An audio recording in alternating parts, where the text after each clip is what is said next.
as if it was absolutely shocking that I was hesitant about throwing my friend's bike over a barbed wire fence into a field of gigantic free-roaming animals. It is Sunday, December 5th, 2021, and on this week's edition of Sunday Sofatime, I'm gonna tell you about writing a book.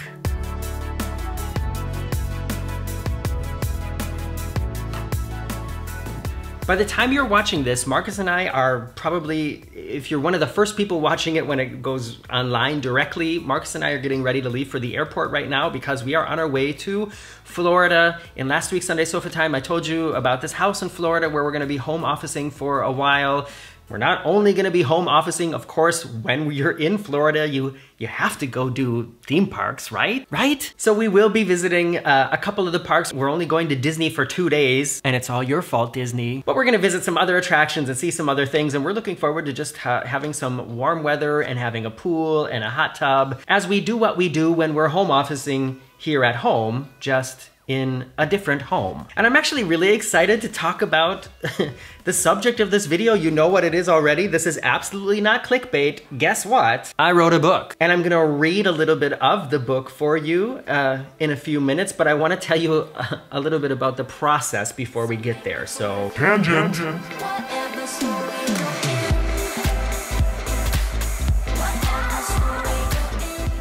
I've been making YouTube videos for over 10 years now. The Very Unofficial Travel Guides as like a brand is around 10 years old, and I started uploading videos long before I decided that it was gonna be called the Very Unofficial Travel Guides. And throughout the years, I've tried a lot of different styles. I've tried to be a little bit more like serious, like you know, like CNN travel. Didn't work for me. I've tried to make shorter videos with just a lot of information in them, and those were okay. I've made videos focused on food. I've made videos focused on cruise ships. I made videos focused on theme parks. I've also tried doing podcasts now. And I was trying to think, okay, now that I've gone through all of these and explored all these styles, all these different ways to, you know, entertain people, entertain and inform people by creating content, as it's called, what else can I do? And that's when I got the idea to write a book. I haven't written a book yet, and I have a question for all of you out there. Unless I missed it, I don't think any of the other people sort of in my YouTube category, I don't think any of them have written a book yet either, have they? And so a couple months ago, I decided, all right, what I'm gonna do is I'm gonna take some of the inside jokes, some of like the best, greatest hits of Sunday Sofatime and other things that have happened to me along my travels, and I'm gonna write them out in book format and add more details to them and talk about how they relate to other things happening in my life at the time in order to give you a different way to enjoy them, a different way to connect and hopefully be entertained and informed. So I spent the last 2 or 3 months writing, like picking what stories I wanted to tell, writing them down, revising them, having people test read it, working with an editor, and I have created now a book of 10 stories that I want to tell you all about. And not all of them are stories that you've heard before.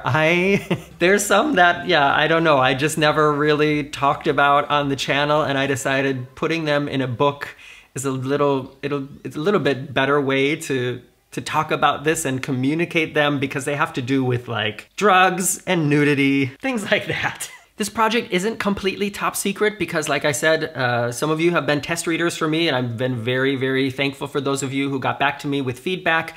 Also, if you are a member at patreon.com/veryunofficial, you know about this, you've known about this for about a month now. And if you are a VIP at Patreon, then you are getting a free copy of this book. Please sign into your account over at patreon.com/veryunofficial to find out how you can do it. It's one of the most recent posts that I put there. And anybody who ups their membership to VIP or joins at VIP level in the month of December is going to get a free copy of this book. And yeah, like I said, it's something totally new. It's totally different for me. I've never done anything similar to this before.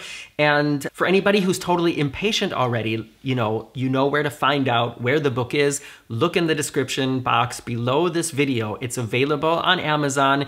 At the moment, it's only a digital download available for Kindle, but depending on how it goes, I may make a hard copy of it, like a paperback version of it. When you're self-publishing like I am, there's a lot of different rules and regulations, and it wasn't possible to get the paperback version ready before Christmas, so I decided to keep it at digital download only for the moment, but let's see how it goes. And if I read through the contents of the book here, this is what you can look forward to inside. And like I said, I'm going to read a little bit of one of these stories in a minute. It starts with the title page and then the dedication, then an introduction tangent. I know how many of you like those tangents. Then the stories are called Stalked by God in Israel. Is that a knife in your bag? Spoiler alert, it was. And it wasn't the worst thing they found. Missing the boat. The legend of the Cone Lady. Expensive serum. Morgan approved bathroom door. Traveling with a bodyguard. The Jolly Joker. Lake of Bad Dreams, Stitches on a Cruise, and the Afterthoughts. And like I said, if you've been watching a lot of my videos for a while, then you're gonna know a lot of these stories. However, because I had more time to sit down and think about them and also get in touch with people that were with me around the time that they happened, I've put a lot more details into the book. And like I also said, I talk a little bit more about what was going on in my personal life, in what shows I was in, what other kind of struggles or like triumphs and tribulations were happening during the times that these stories, some of them that were happening. So it's not like I just put on Sunday Sofa Time and wrote down what I said in front of the sofa here.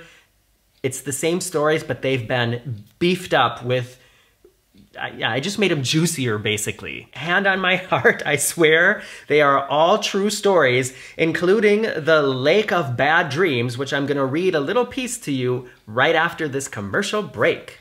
Did you get one? What was it about? Write it in the comments below.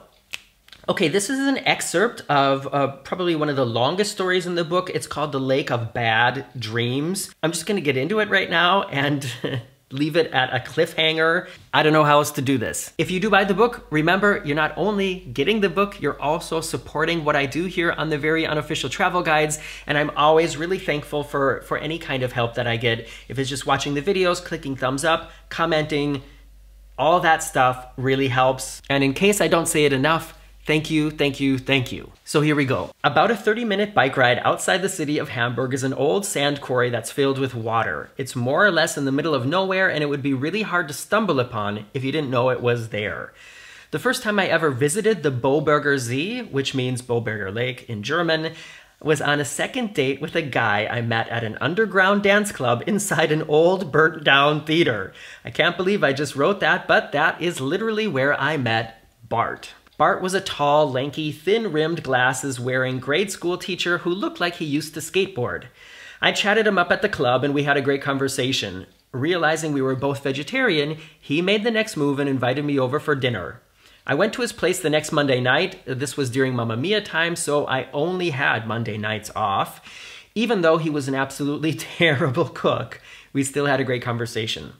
While trying to digest the unseasoned steamed artichoke petals with plain sour cream dip he served for the main course, I interject, that's literally what he served.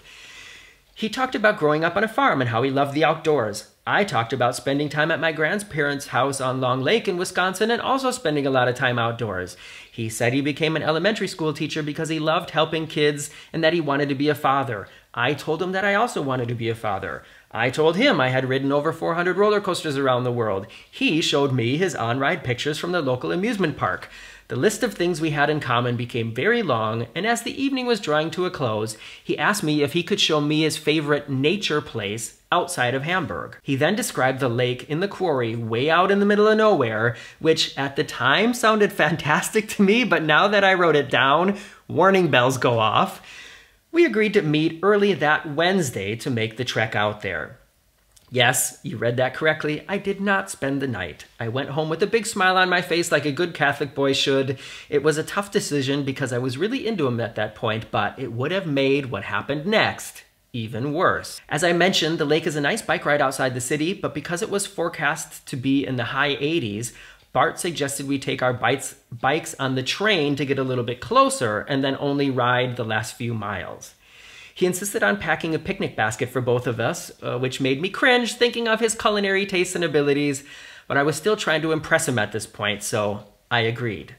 I actually didn't have a bike of my own at the time, but a fellow cast member from Mamma Mia had a big green monster of a bike she let me borrow while she was out of town, and it was currently locked up outside my place. The day arrived, and we left early because I had to be back in the theater that night at 6:30 p.m. I think we met at 9 a.m., which is really early for someone who works nights.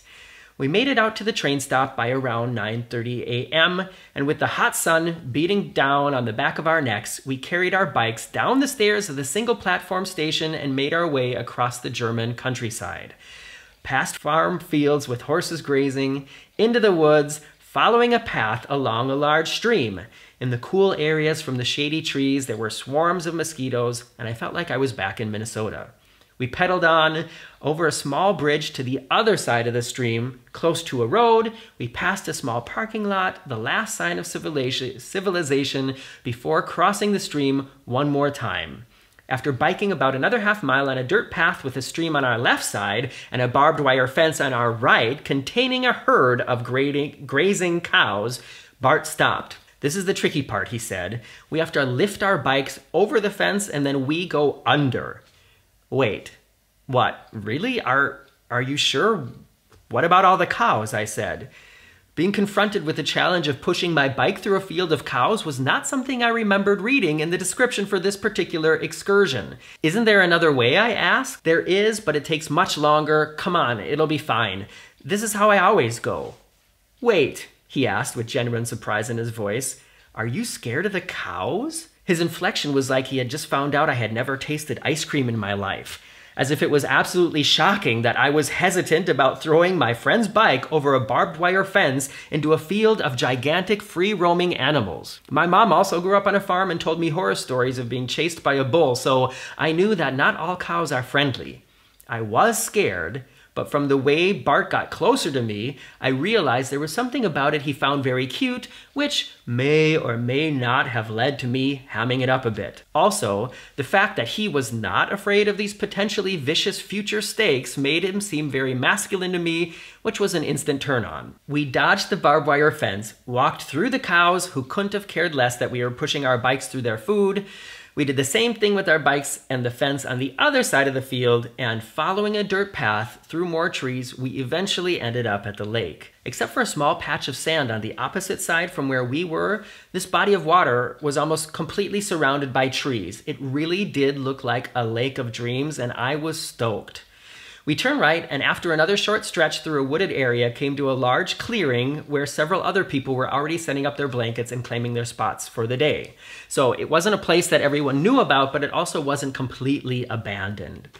We picked a spot towards the edge of the field where the low grass turned into high grass, spread out our blanket, plopped the picnic basket at the edge. Bart really did have an old-fashioned picnic basket, and went for a swim. One detail I haven't mentioned yet, because it's not actually that relevant, is that most of the people hanging out in this field next to the lake were butt naked. The nudist culture in Germany actually dates back to the late 19th century.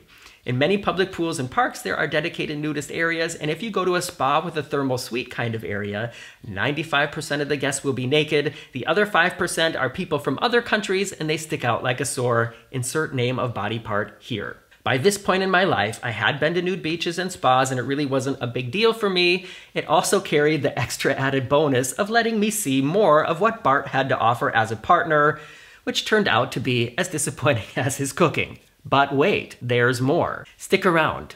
This story gets worse. Much, much worse. And I'm going to stop there. I can give you a little bit of a teaser. And for anybody who's already bought the book and read it, please, no spoilers.